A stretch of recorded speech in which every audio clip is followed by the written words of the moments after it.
Internet বন্ধ করা হয়নি। নাশকতাকারীদের হামলার ডাটা সেন্টার পুড়িয়ে ফেলায় ইন্টারনেট সেবা বন্ধ হয়ে গেছে বলে জানিয়েছেন ডাক, টেলিযোগাযোগ ও তথ্য প্রযুক্তি প্রতিমন্ত্রী জুনায়েদ আহমেদ পলক।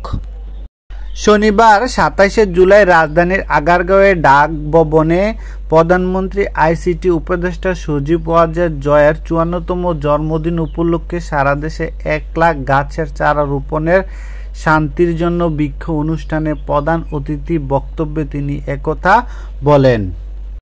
পলক বলেন, শীঘ্রই মোবাইল ইন্টারনেট খুলে দেওয়া হবে। রোববার সকাল ৯টায় আমরা এমডব্যার সঙ্গে বৈঠক করব। বৈঠকে সন্তুষ্ট হলে মোবাইলের 4G নেটওয়ার্ক খুলে দেওয়া হবে। আমরা ইন্টারনেট শাটডাউন করিনি। ইন্টারনেট বন্ধ হয়ে ছিল ৩টি ডেটা সেন্টার ও শত শত কিলোমিটার তার পুড়িয়ে দেওয়ার কারণে। এই জন্য শুধু টেলিকম খাতে ৫০০ কোটি টাকা এবং সব মিলিয়ে ১০০ কোটি টাকা ক্ষতি হয়েছে।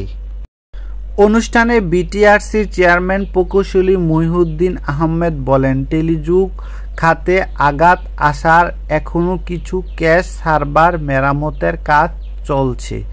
হয়তো ২-৪ দিনের মধ্যে টেলিযোগাযোগ পুরোপুরি আগের অবস্থায় ফিরে আসবে।